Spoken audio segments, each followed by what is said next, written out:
रामचन्द्राय जनकराजजा Manoharrai मामकाभीष्टदाय महितमङ्गलम्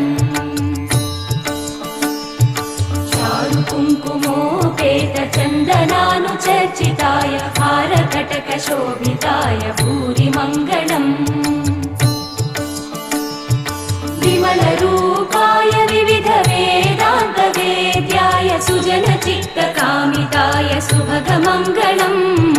रामदासमृदुलहृदय तामरसनिवासाय Swami भद्रगिरिवराय दिव्यमङ्गलम्